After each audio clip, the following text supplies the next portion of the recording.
Come, sit with me a while, dear heart. The fire is still warm, though the night has grown deep. Its gentle crackle dances low upon the mossy stone, casting golden flickers upon our boots, our fingers, the curved edge of this old cliff.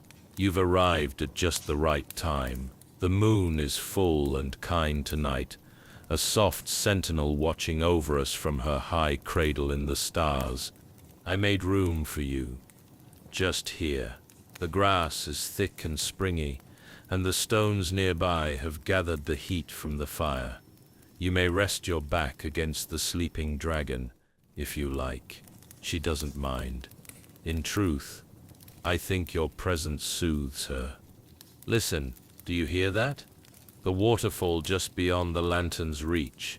It hums as it falls, not loud, not rushing, just steady, as if the mountain itself is breathing out in peace. I find comfort in that sound. It reminds me of the way time moves when we stop trying to measure it, just flowing, always onward, yet never in a hurry.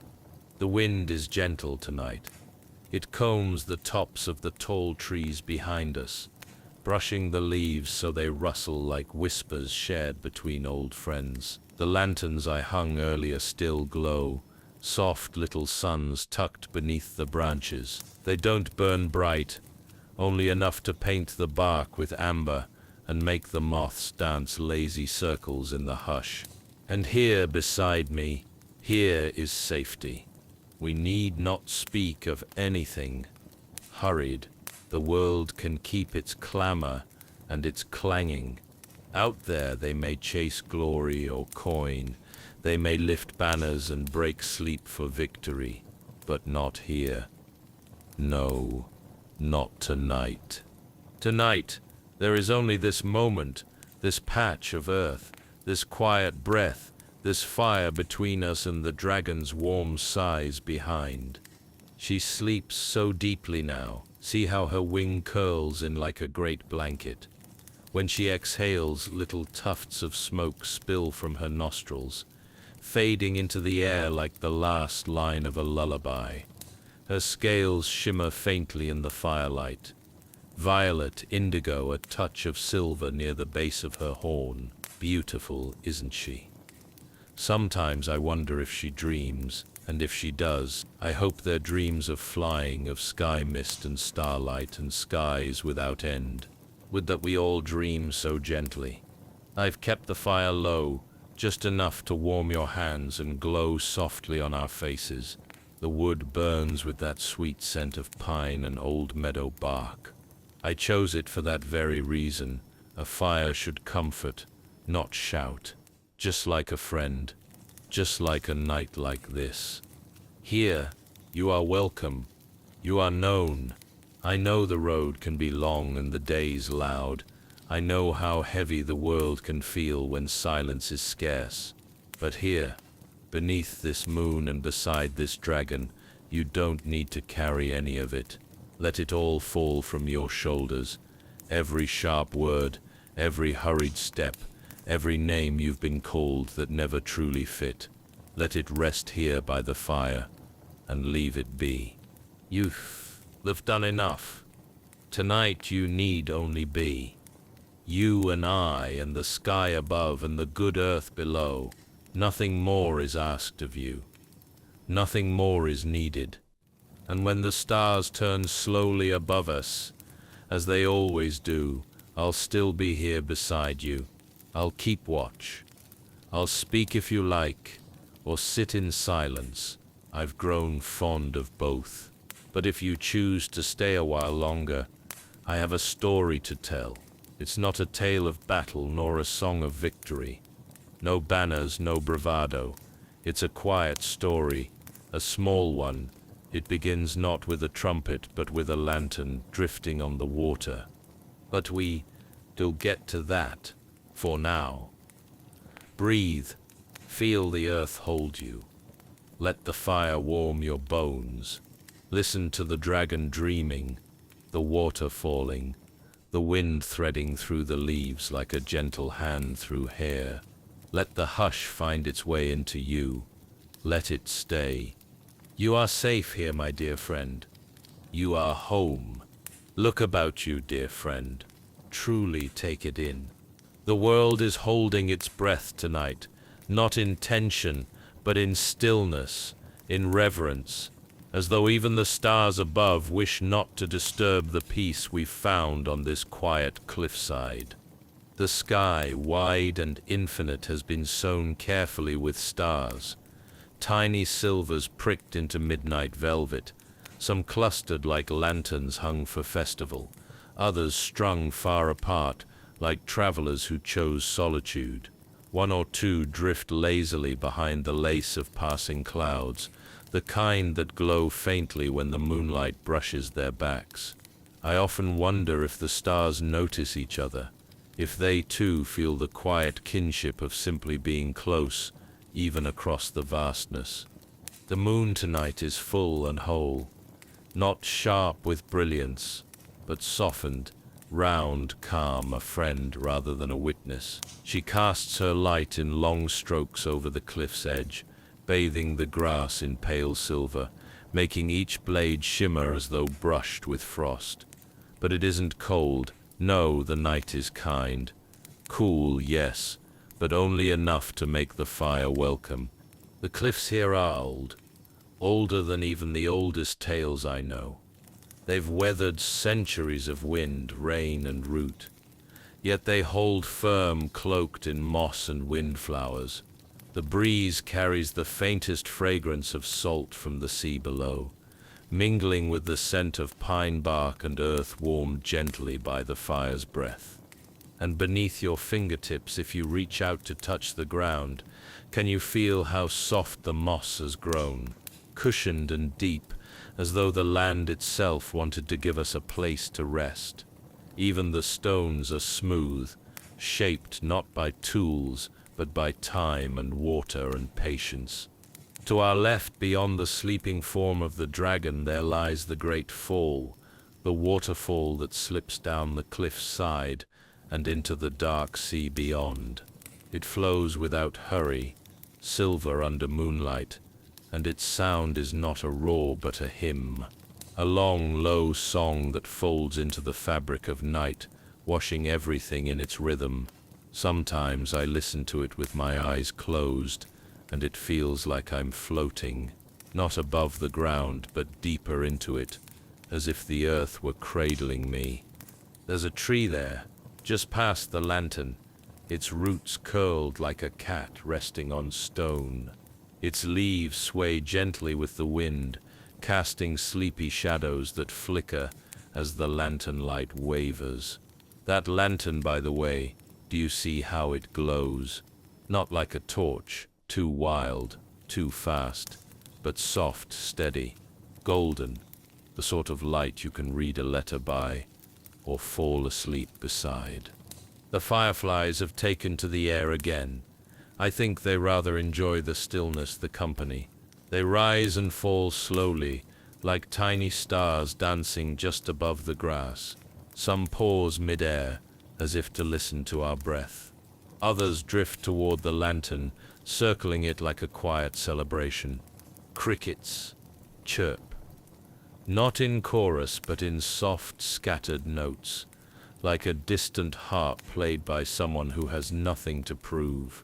And somewhere far off an owl gives a single low call, not a warning, just a hello.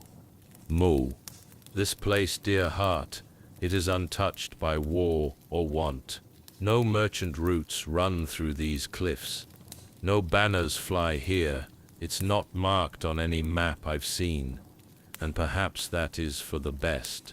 Some places, I believe, are not meant to be found by many, only stumbled upon or shared in stillness, like a memory or a prayer or a song hummed just before sleep.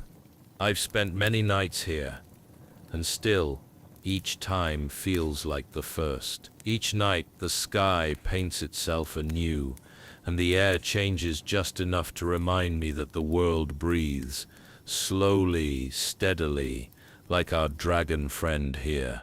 The dragon. She has curled close to us now, Her great tail wraps like a crescent moon behind the fire, and her wings rise and fall with the ease of deep sleep. When she breathes out, the grass shivers just slightly, not from fear, but from the warmth that escapes her. There is no heat like a dragon's warmth when they trust you. And she does, I think, trust you, that is. Her scales catch the firelight, not all at once, but in shifting patterns, plum and deep violet, like grapes pressed beneath summer sun, and every now and then the tiniest flecks of silver like fallen stars. She is old, but her age is not heavy. It's more like an old tree's age, steady, rooted, filled with stories held in silence. She dreams now, I'm sure of it. Her claws twitch softly, as if she walks elsewhere. Maybe along the shoreline of some memory, or through a field she once flew over long ago. And the mind is seeking at all the moon, the fire, the sea, the dragon, the earth. A harmony exists. Nothing jostles for space. Nothing demands attention. Everything is exactly where it needs to be. Even you. Yes, you. There's a kind of alchemy in places like this, in moments like this. The way the world slows down when we choose to sit still within it. You and I, we could be anywhere, and yet we are here. Not by chance, I don't believe that, but because something in us longed for stillness, and the world, kind as she is, made room. I hope you feel that, my friend, that this place is not just beautiful, it is welcoming. A world not built to impress, but to soothe, to offer quiet where there was once noise, gentleness where there was once burden. You have earned this pause. You may have earned this hush. And in this hush, if you listen closely, you might even hear the stars whispering, not in words perhaps, but in the language of breath and sky and distant firelight. Let them whisper, let them sing. We shall be here a while longer. The stit's no rush. The story hasn't set begun yet, but the world around us, oh, she is ready. She holds us gently. And tonight we rest in her arms. You know, my friend, I was not always as you see me now. Not that I was ever terribly different. Not truly, the outer things. Yes, the lines upon my face were fewer, the step lighter, the hands perhaps a touch steadier when fitting the clasps of this old armor. But in essence, in the soft places within, I think I have always been this quiet soul, drawn more to stillness than song, to watching the river flow rather than racing its current. Sit with you now, and there is no sword at my side. There is no need for one, not here, but I still wear my armor. Not out of habit or pride, but because it feels a part of me, like bark to a tree or moss to stone, worn smooth in places where my hands rest when I think, polished at the edges where rain and wind have touched it. A piece of history, I suppose. My history wrapped around my bones. Not gleaming, no, not for ceremony or spectacle, just tended to, kept whole as one keeps a hearth in order even if the fire no longer needs lighting every night. Just a feared, there is a comfort in the weight of it. You might wonder what brings a knight to sit beside a fire with no sword, beside a dragon with no fear, speaking gently to the stars and to you. And the truth is, I do not chase anything anymore, not titles, not gold, not even glory. I have had my share of quests, though none were as grand as the songs would have you believe. Most were quiet things, helping a traveler find their way again, carrying stories between villages, sitting beside someone as they grieved. And through it all, time passed. I am no longer young, this is true, but I am not yet old, either. I stand in the in-between, where youth's fire has cooled into a steady glow, warm, enduring, and not so easily swayed by every gust of wind. I used to think that slowing down meant giving up, but now I see it simply means I have learned the value of each breath, each word, each evening spent in the company of someone kind. And that brings me to you, to this moment, to why I speak now, as the fire hums and the dragon sleeps.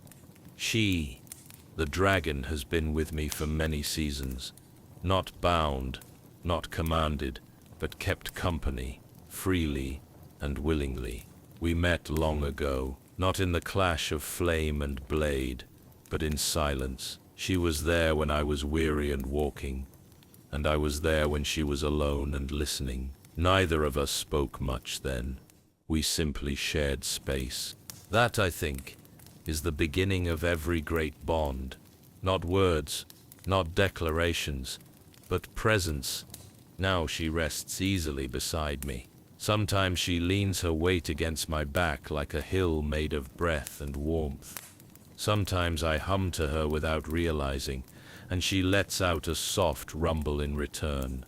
I've grown to understand her rhythms, just as she seems to understand mine. When the world becomes too much, we return here, to cliffs brushed with windflowers, to water falling steady, to nights wrapped in lavender and smoke. And perhaps that's all I've ever needed. Not a place to conquer, but a place to come back to. When I speak of journeys, I do so gently. I do not recount the clang of armor or the roars of crowds. Instead, I think of the first time I stood beneath the canopy of a forest so old it whispered my name before I gave it. I remember sitting at the edge of a frozen pond, watching snow fall in spiles and knowing, truly knowing, that I was not meant to be anywhere else. These are the moments I carry, not for their grandeur, but for their stillness, for the way they made me feel, held, known, alive, in a quiet way. Sometimes I think back to a younger version of myself, braver perhaps, or just more eager to be seen. He wore this same armor, though it fit differently then. He asked many questions of the world and wanted answers quickly. I do not fault him for that. We all ask our questions at the volume we can bear. But now, I listen more than I ask. I watch more than I tell. And in that watching, in that listening, I have found a richness that no treasure chest ever held. You see, there is no shame in resting. There is no failure in stepping off the path for a time. The body needs it, the heart even more. And so tonight, I rest, not because I am broken, but because I am whole enough to know the value of stillness. The dragon knows this too. Her breaths are deep, and even now one great wing is half folded over the fire's edge, casting a slow-moving shadow over my lap. It is as if we are cocooned, tucked away from time, and with you beside me that circle feels complete, a companion in stillness, a friend of soft hours. I am not the sort of knight sung about in halls, but I am the sort of knight who remembers your name, who holds space beside the fire, who carries no sword, yet protects what is precious. And what is precious, dear friend, is peace. So let us have it, just for tonight. Let us wear the night like a cloak. Let us sit with our stories, not as burdens, but as lanterns lit by memory. You needn't know every step I've taken to understand who I am. It is enough that you are here, and that I am here with you. That is all the story you need. For now, there is something about lantern light, isn't there, dear friend? It doesn't command your gaze like the sun. It doesn't dazzle or demand. It simply offers, soft and warm and waiting, a glow in the dark that says, "'Tis still here." That's how it began, not with a summons, nor a map, nor even a word. Just a lantern, drifting. I saw it one evening from this very cliff, or one very like it. I was seated near the edge, much as we are now, my hands wrapped around a cup of broth gone cold, my thoughts scattered and quiet. The dragon was curled behind me, her slow breath moving the grass like tide moves sand. And then I saw it, a light below floating upon the river's surface. It moved slowly, steadily, bobbing just enough to catch the moonlight like a little jewel. At first I thought it was a trick of the current, or a stray candle tossed by storm or time. But no, there was something intentional in the way it traveled. Not hurried, not lost. Just guided. So I watched it, that small flickering light slipping through the canyon waters far beneath us, and something within me stirred, not urgency, not even curiosity, but a soft beckoning, the kind that doesn't pull, but invites, a whisper with no voice. I stood, not quickly, not with purpose, only with the quiet knowing that my feet wished to follow. I did not take my sword. I did not prepare rations nor saddle the dragon. There was no thought of distance or destination, only the lantern and the path it would ask of me. So I went. The slope was steep, but familiar. I'd walked it before, to gather herbs or to sit beside the river in quieter seasons. But that night it felt different, not altered exactly, but more present, as if the path itself had been waiting for someone to notice. The ferns were thick along the trail's edge, curling over like shy hands. Dew kissed each blade, catching the starlight as I passed. I walked slowly, as one walks through a dream they do not wish to wake from. Down I went, through whispering trees and beneath the hush of branches heavy with age. Then all the while, the lantern remained ahead, a soft pulse on the water. Sometimes it vanished behind a curve or cluster of rocks, but always it returned, as though it too knew I was following. The river ran beside me, not loud, just present. Its voice was low and constant, like a lullaby hummed without end. Stones shaped its path, but never fought it. I rather liked that, the way the water flowed around every obstacle with grace, as if saying, there's no need to resist, only continue. I remember passing under a low wooden bridge, half swallowed by moss. The wood creaked gently as I touched it, the grain warm from the day's memory of sun. Past it, the forest opened slightly, revealing a grove bathed in moonlight. That's where I saw the shrine. It wasn't grand, not like the chapels carved into mountain halls, or the gleaming towers some folk raise for their gods. No, this was smaller, older, stone and ivy, weathered corners, the kind of place built not for show, but for stillness. A shrine meant not to be seen by many, but remembered by few. The lantern came to rest there, nestled in a little pool before the steps, bobbing gently against the shore as if it had reached its destination. I stood in the quiet and looked upon it for a long time. No inscription, no offerings, just the structure, the moon, the lantern, and a feeling, low and sure, like a hum beneath the ribs. It wasn't just about the shrine, I think, nor the lantern, but the act of following something small and quiet, something that didn't promise a reward, only presence. I knelt at the edge of the water. The stone was cool, and a fern had rooted itself between the cracks. To rim the surface with my fingers, The lantern's light shimmered in the ripples. I did not speak. There was no need. The silence between myself and the shrine felt complete. Say something nice. And after a while I sat back and simply breathed. I never learned who sent the lantern. Perhaps a child, sending a wish downstream. Perhaps someone far away, honoring the memory of a loved one. Or perhaps no one. Perhaps the lantern simply belonged to the night, and I was lucky enough to witness it. I did not take it. I let it be. Eventually, I rose and returned the way I came, though it felt different now. Lighter. Not in the feet, but in the heart. As if something had unclenched. Not a fist, but a thought. Sometimes we are drawn not to discover, but to remember.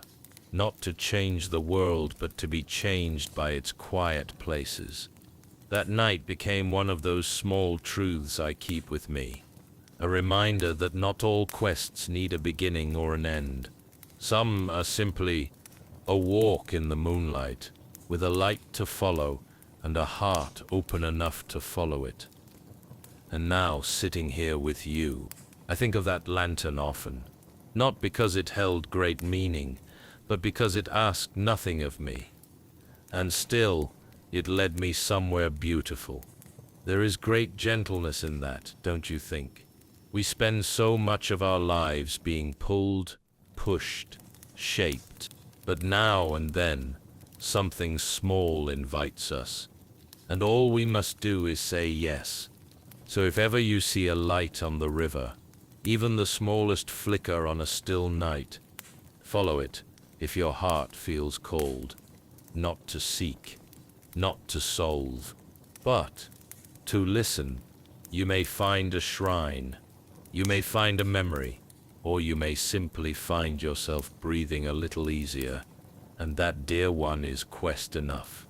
Come closer, dear heart. There's more I wish to share. The walk down to the shrine was quiet, yes, but it was not empty. No, it was rich, not in the way of gold or relics, but in the soft weight of small things, gentle things. You see, when we walk without seeking, we begin to notice what usually slips past the eye. The world leans in. She offers tiny gifts, and if we are slow enough, still enough, we may recognize them for the wonders they are. I remember the path curving gently after the shrine, winding through a grove where the moonlight sifted down in fine threads, touching only what it chose. It was there, near the roots of an old ash tree, that I saw the statue, half swallowed by moss, almost forgotten. Its shape was worn, edges softened by time, but you could still see the shape of it. A woman, perhaps, or a spirit of the forest, carved with her hands folded gently in front of her, and her eyes closed in some ancient peace. There was something sacred in the way she stood, not above the ground, but within it. Moss had grown over her shoulders like a shawl, and small white flowers had crept into the crook of her elbow, as if the forest had taken to caring for her, dressing her in soft green, making sure she stayed warm. I didn't touch her. I only bowed my head. I felt, in that moment, like I was standing in someone else's memory, and it was enough just to be near it. A little farther on, past the stream's bend, I came upon a clearing ringed by stones. There, in the center, was an old altar. Nothing grand, just 4 slabs of slate, weathered and sunken into the soil, and on top of it, curled like a question mark drawn in fur and breath, a fox. Its fur was the color of honey and fallen leaves. Its ears twitched as I approached, but it did not wake. It slept with its tail wrapped neatly over its nose, undisturbed by owl or wind or my quiet steps. I stood a while, watching the rise and fall of its tiny chest, and wondered if it too had followed the lantern once, or if it had always been a creature of shrines and moonlight. In truth, I don't think it mattered. What mattered was that it belonged there, as I did, just then. And in the trees above, something unexpected, the soft chime of metal, not loud, not rhythmic, just one note, caught and released on the wind. I looked up and saw them, wind chimes, strung from the limbs of an old willow tree. They were made of mismatched things, bits of pewter, hollowed shell, a rusted bell, nothing polished, nothing new, and yet they shimmered gently in the night, turning in the breeze that wasn't there. That was what startled me most. I think there was no wind, and yet they sang, just once, as if in greeting. I stood beneath them a long while, hoping to hear the sound again, but they had already said what they came to say, and that was enough. Further still, tucked beside a hollow tree, was the parchment. It had been folded with great care, smoothed along the edges, and weighted by a stone. The tree itself seemed to lean protectively around it, as if sheltering a secret. I knelt, not out of necessity, but reverence. The parchment was dry, its ink still bold, a child's hand from the look of it. You can always tell, not by sloppiness, no, but by the earnestness, the way the letters are pressed too firmly, as if the writer wanted to make sure the words wouldn't blow away. The note was short. It said, "Dear Moon, please remember me, even when I step not looking, even when I step not brave. My name is Leary. I want to be kind." That was all. I read it twice, then a third time, and then I whispered the name aloud, Leary, as if, in saying it, I could help the moon remember too. I don't know who Leary was, or where they are now, but in that moment, beneath that hollow tree, with the wind chimes above, and the fox still dreaming at the altar behind me, I felt as though I had been entrusted with something. Not a task, not a burden, just a kindness, a thread of someone else's hope. So I whispered thanks, not to anyone in particular, just to the grove, the river, the night, and I tucked the parchment back where I found it, carefully, lovingly, letting it rest again in the care of the tree that had cradled it so long. On the walk back, I moved even slower, as if I might miss something if I blinked too quickly. And truly, I think I would have. For just past the place where the lantern had touched the bank, I found a cluster of mushrooms glowing faintly in the underbrush. Not brightly, not with magic, just enough to catch the eye, like embers hiding beneath ash. They formed a ring, and in the center, a single wild flower bloomed, pale blue, petals shaped like little hearts. I didn't yet cross the ring. Some things I've learned are not meant to be stepped through. Instead, I sat beside it and let my thoughts fall quiet. There are places in the world and in ourselves that do not need explanation. They are not puzzles. They are not tests. They are invitations. And that night, the world invited me to remember how to notice, to see statues with moss on their shoulders and recognize grace, to watch a fox sleep and feel joy without reason, to read a child's note and carry their name like a lantern in my chest, to listen for a chime that rings only once, each moment small but not slight, each one a door that asked nothing of me but presence. And now here with you, beneath stars and dragon's breath, I carry those moments still, not to keep them, but to share them. So I believe peace grows when it is spoken gently, like stories told by firelight, or names whispered to the moon. And you, dear friend, you are now part of that walk too. So close your eyes if you wish. Let the river run through your thoughts. Let moss cradle your dreams. Let the wind chimes, though silent, echo somewhere just beyond your hearing. And if ever you forget how to see softly, I'll remind you. Because wonder, true wonder, doesn't shout. It waits, and it welcomes. It's Poe's quiet now, isn't it? The kind of quiet that settles into your bones.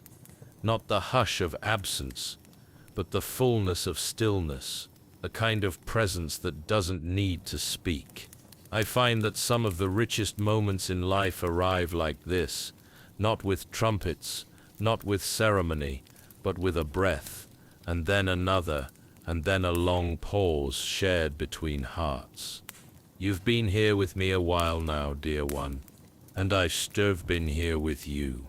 Even if we'd only just met beneath these stars, I feel as though I've known you longer than time allows.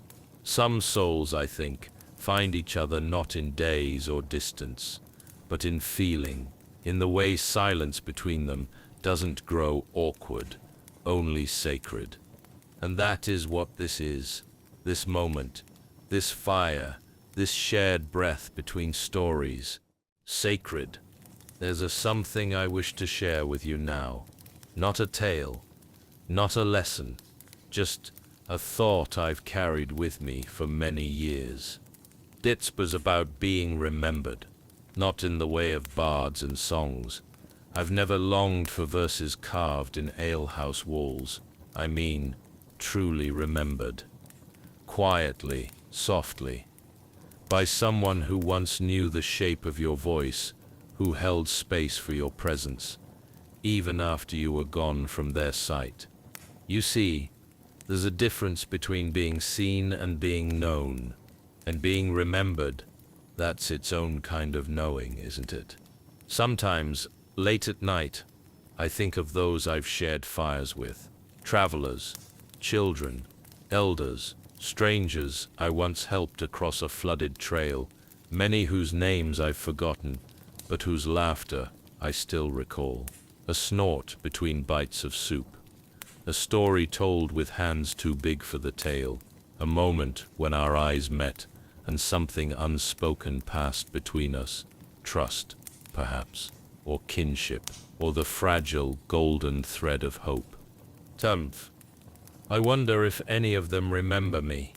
Not often, not sharply, but in some quiet hour when the kettle hums or the rain touches the sill. Do I ever pass through their thoughts like a breath? And if not, is that so bad? I used to think it was, that to fade from memory was to vanish altogether. But now, I stem not so sure. Because the truth is, even the softest presence can leave warmth behind, like the way your cloak still holds the sun after walking all day. Oh, the way the scent of lavender lingers on your hands after passing through a field. I think we touch the world like that, and the world remembers, not in names, but in essence, not in tales, but in texture. And that sips enough. You are enough. Let me ask you something, quietly now. Have you ever sat beside someone and spoken no words at all, and still felt known? I have, and I believe those moments, rare as they are, stitch something invisible between us. A thread spun of presence, attention, care. We live in a world that speaks often, but listens little, that values loudness over gentleness, that mistakes loneliness for solitude. But the two are not the same, are they? Loneliness is a hunger, a reaching, a cry for witness. Solitude is a resting place, a gentle returning. It is choosing to be with oneself, and not feeling empty for it. And in this place, beneath the moon, beside a sleeping dragon, with fire casting soft halos on the stone, I do not feel alone. I feel full, not of sound, not of thought, but of something quieter, something truer. There's peace in knowing I don't need to prove anything to you, that you are not waiting for me to become more than I am. You see me as I am, and that is rare. I think often about how time changes us, not in the breaking, but in the softening. When I was younger, I chased permanence. I carved my name into tree bark. I stacked stones so others would know I had passed through. I wanted the world to echo my steps. But time teaches you to leave fewer marks. Now I walk through moss and let it rise again behind me. I speak softly so the birds don't fly away. I write not in stone but in breath. And I found that in letting go of being remembered, I am remembered more kindly, more gently, more truthfully. There sets a comfort in that, a release. We do not need to shout to leave something behind. Sometimes the quietest presences carry the longest echoes. Like that child sip's note in the hollow tree. Dear moon, please remember me. What a tender plea, and what a brave one, to ask not for fame, but for remembrance, not for greatness, but for kindness. That's all I've ever wanted, I think, to be remembered as kind. If I can leave that behind in the hearts of those I've known, that will be enough. And if no one remembers at all, well then, the wind will, and the trees, and the dragon, and perhaps the stars will hold the shape of my silence, as I now hold the shape of yours, because I do, you know, even if we say little, even if you never speak a word aloud, I feel you here beside me, and I hold you gently in my memory already. So let us rest here, just a little longer. Let us breathe in the peace of not needing to speak, of not needing to explain. You are enough in this moment, exactly as you are. There is nothing to fix, nothing to chase, nothing to earn. You are already worthy of stillness. You are already part of the hush I hold sacred. And when you leave, when this fire burns low and your eyes close, know that a piece of you will remain with me. Not in words, not in name, but in the warmth of shared silence, in the gift of having been present, and the gentle knowing that you were here, and you were kind. The fire sip's grown low now, dear heart. Can you see how the coals glow, quiet and steady, like a bed of softened stars resting beneath their ash? No more dancing flames, no more flickering show, only the slow, patient warmth that waits, that holds, that hums in the bones and humbles the breath. I've always loved this part of the night, the hush after the stories have been told, after the questions have quieted, when even the wind seems to speak only in whispers. It's as though the world tucks herself in, inch by inch, leaf by leaf, sigh by sigh. And here we are, still together. You've sat with me through all of it, through memory and musing, through quiet wandering and gentle turning inward. And I'm so deeply grateful. Thank you, my friend, for listening, for being here, for offering your silence like a gift. That means more than you know. You see, the older I get, the more I understand we don't need to be understood to be cherished. We don't need to be wise to offer comfort. We don't need to speak to be heard. Sometimes the simple presence of another soul, someone who stays, is more sacred than any song. And you stayed. You've stayed through the lull of the river, the hush of the trees, the long winding thoughts of an old knight beside a dragon and a fire. You've stayed through moss-covered shrines and parchment wishes, through silent wind chimes and glowing mushrooms and the delicate ache of memory. And now you're still here beneath this soft night sky, with your breath steady, your eyes perhaps heavy, and the stillness wrapping around us like a woolen blanket, woven from stars. The dragon has barely stirred.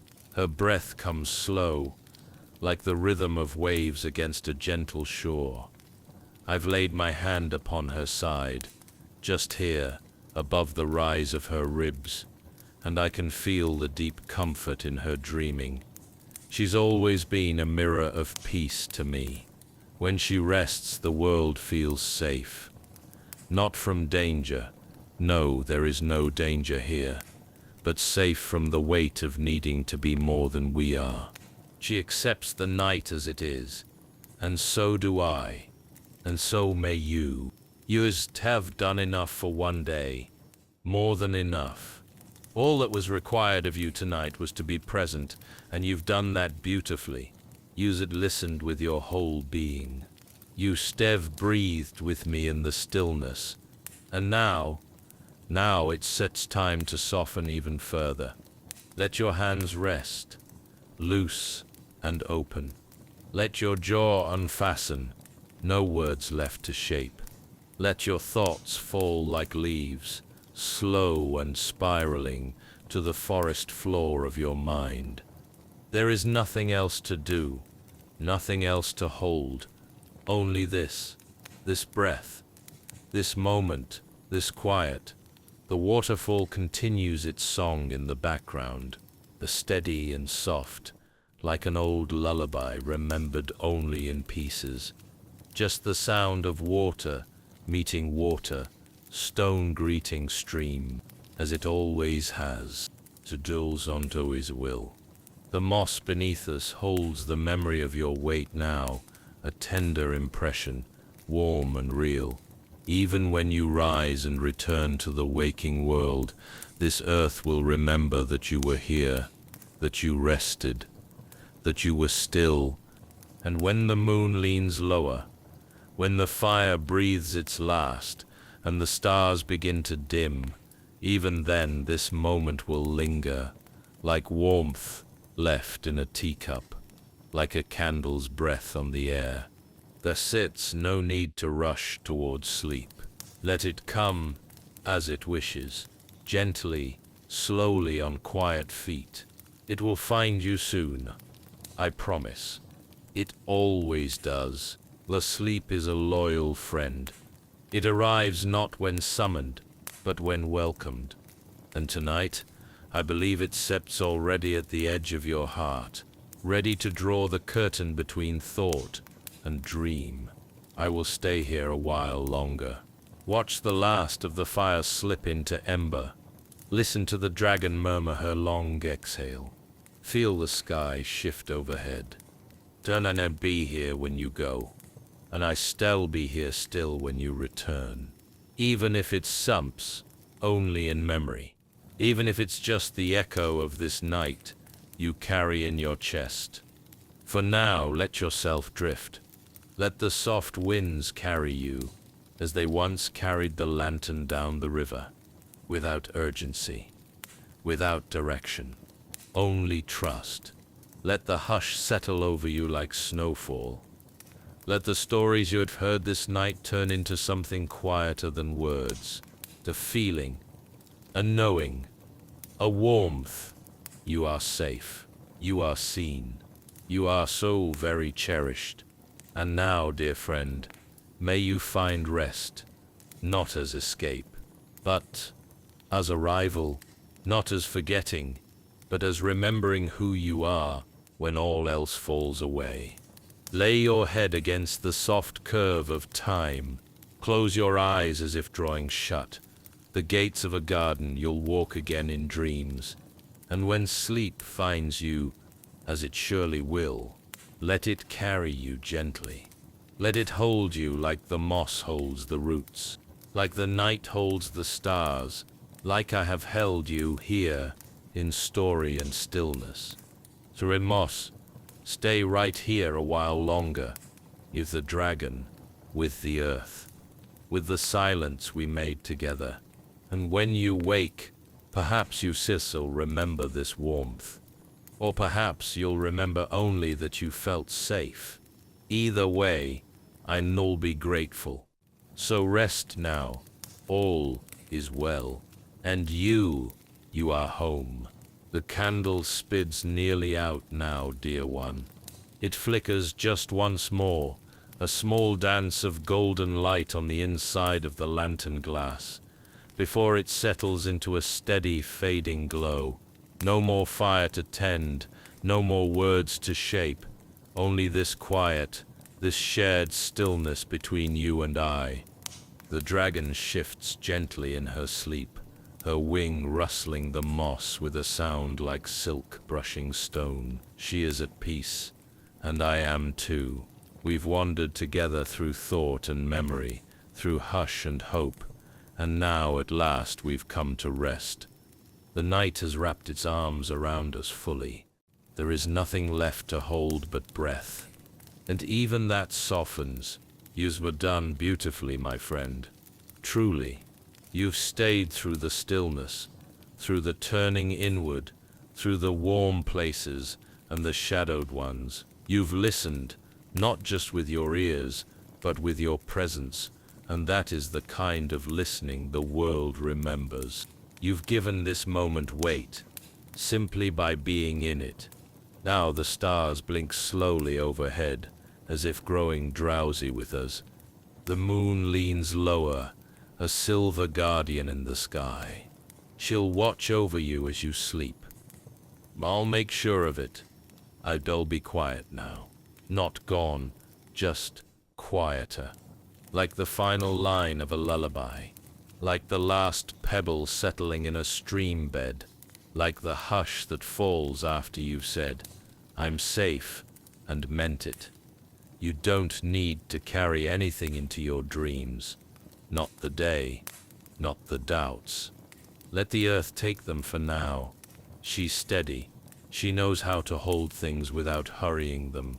Let yourself drift. Let yourself fall, not downward but inward, like a leaf returning to its branch in some secret, sacred way. The Tsed'll be here beside you, breathing slow, listening to the dragon's steps, dreaming sighs, watching the candle's glow turn from light to ember to memory. So I whisper now, only once, soft enough to not wake the grass. Good night, my friend. You are held. You are loved. You are home. Sleep well beneath the stars.